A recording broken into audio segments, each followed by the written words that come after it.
आज हम बहुपद के बारे में पढ़ेंगे। ये पाठ जो कि 9वीं और 10वीं में एक महत्वपूर्ण चैप्टर है। बच्चे इस बारे में पढ़ तो लेते हैं, लेकिन इसमें काफ़ी कन्फ्यूजन्स रह जाती हैं। क्वेश्चन तो कर लेते हैं लेकिन कॉन्सेप्ट नहीं समझ पाते। तो आज हम जानते हैं कि बहुपद क्या होता है। अगर जैसे कोई व्यंजक लिखा है, क्या ये बहुपद है? तो आप कहेंगे हाँ है। अगर मैं पूछूं क्या यह बहुपद है? सिर्फ 5, क्या एक बहुपद है? अगर आप मन में सोच रहे हैं कि नहीं, तो गलत बात है, यह भी एक बहुपद है। अगर मैं पूछूं कि 5x + 1/x + 3 क्या यह एक बहुपद है? तो यह एक बहुपद नहीं है। ये क्यों नहीं है? अगर मैं पूछूं कि 5x² + 5√x क्या ये बहुपद है? तो आप कहेंगे नहीं। क्यों? क्योंकि आपने रट्टा मार लिया है कि जब रूट में रहे तो बहुपद नहीं है, अपान में रहे तो बहुपद नहीं है। इतना आप रट्टा मार चुके हैं, लेकिन आप कॉन्सेप्ट जानते हैं कि ये बहुपद क्यों नहीं है, ये बहुपद है तो क्यों है, अगर ये बहुपद है तो क्यों है। तो आज हम यही जानने का प्रयास करेंगे जो मेन कॉन्सेप्ट होता है, जिस पर आप अक्सर ध्यान नहीं देते। आप लोग क्या करते हैं, रट्टा मार जाते हैं। आपका 10वीं का पहला चैप्टर होगा, उसमें ऑप्शनल क्वेश्चन दिए होते हैं, आप लोग उस पर ध्यान नहीं देते और आगे अब जब जाएंगे कम्पिटिटिव एग्जाम में वही पूछ लेता है, आप वही एक नंबर का नहीं कर पाते, उसी से बाहर हो जाते हैं। तो आज हम जानने का प्रयास करते हैं। बहुपद के बारे में जानने से पहले कुछ चीज़ें जो हैं इसको समझने के लिए बहुत जरूरी है, उसको समझते हैं। सबसे पहले आपने 7वीं 8वीं में सीखा होगा कि पूर्ण संख्याएं क्या होती है। ये सामान्य सब सी बात है, आपको पता होनी चाहिए। अगर नहीं पता है तो आपने 7वीं 8वीं में पढ़ाई नहीं करी है, जबकि हम पूरी गणित संख्याओं पर ही है। तो पूर्ण संख्याएं क्या होती हैं? शून्य सहित सभी प्राकृतिक संख्याएं पूर्ण संख्याएं कहलाती हैं। अब आपको नहीं पता है प्राकृतिक संख्याएं क्या होती हैं, तो प्राकृतिक संख्याएं गणना में प्रयुक्त की जाने वाली सभी संख्याओं को या संकेतों को प्राकृतिक संख्या कहते हैं। जैसे प्राकृतिक संख्या अगर हम लिखें तो 1 2 3 4 5 1 से लेकर के अनंत तक की संख्याओं को हम प्राकृतिक संख्या कहते हैं। लेकिन इसी में अगर हम शून्य को भी सम्मिलित कर लें, 0 को भी मिला लें, तो ये सभी क्या कहलाएंगे? पूर्ण संख्या। इसे इंग्लिश में कहते हैं होल नंबर।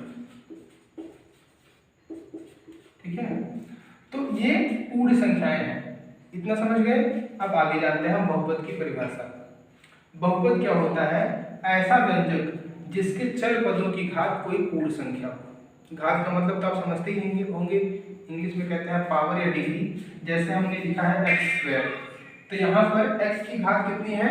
2 है। अगर हमने लिखा है x, तो x की घात कितनी है? 1 है। लिख दिया x3, तो यहाँ पर x की घात 3 है। अगर हमने लिख दिया x की घात -5, तो यहाँ पर x की घात कितनी है? -5 है। तो अब बताइए कि क्या ये 2 पूर्ण संख्या है? हाँ, तो यहाँ आता है पूर्ण संख्या है।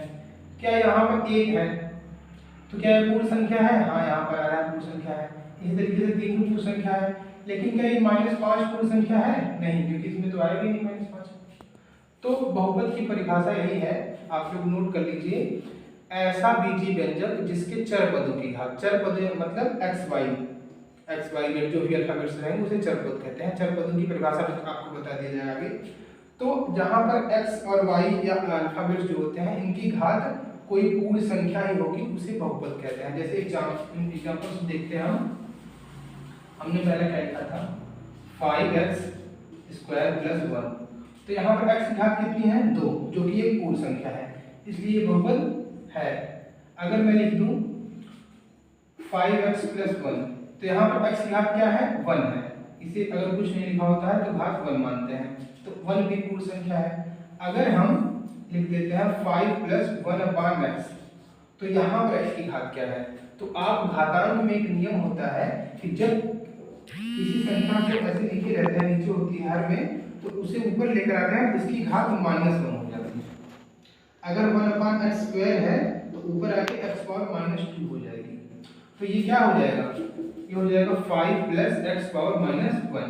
अब ये बताइए -1 पूर्ण संख्या है?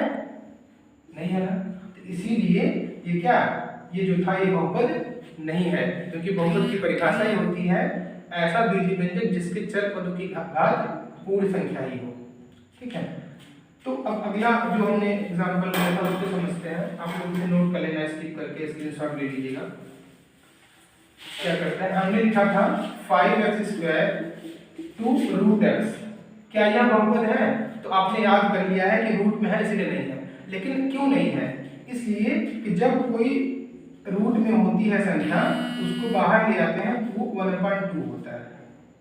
अगर क्यूब रूट है तो वो x पावर 1/3 लिखा जाएगा, स्क्वायर रूट है तो 1/2।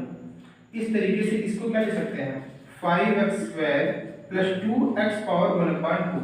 अब बताइए यहाँ पर चर पद की घात क्या हो गई, 1/2 हो गई, और 1/2 कोई पूर्ण संख्या है? नहीं है, इसलिए यह बहुपद नहीं है। तो अगर कोई पूछे कि कोई व्यंजक बहुपद है तो क्यों है, क्योंकि उसके सभी चर पदों की घात पूर्ण संख्या है। और अगर कोई व्यंजक बहुपद नहीं है तो क्यों नहीं है, क्योंकि उसके सभी चर पदों की घात पूर्ण संख्या नहीं है, इसीलिए वह व्यंजक बहुपद नहीं है। और आपने ध्यान दिया होगा मैंने एक लिखा था सिर्फ 5, पूछा था क्या यह बहुपद है, तो हाँ यह भी बहुपद है। आप कहोगे इसमें तो xy दिख ही नहीं रहा है, तब कैसे बहुपद है? आपको दिख नहीं रहा है लेकिन फिर भी है। कैसे है, हम जानते हैं गणित के नियम में किसी भी संख्या की घात अगर शून्य हो तो वह 1 हो जाता है, चाहे कुछ भी हो। मान लो 1000 है, 1001 है, उसकी घात शून्य है तो वह 1 हो जाएगी। तो क्या यहाँ पर हम 5 × x⁻0 लिख सकते हैं कि नहीं? अगर 0 लिखेंगे तो क्या होगा, क्योंकि 5x⁻0 1 हो जाएगा, तो 5 × 1 5 ही होगा।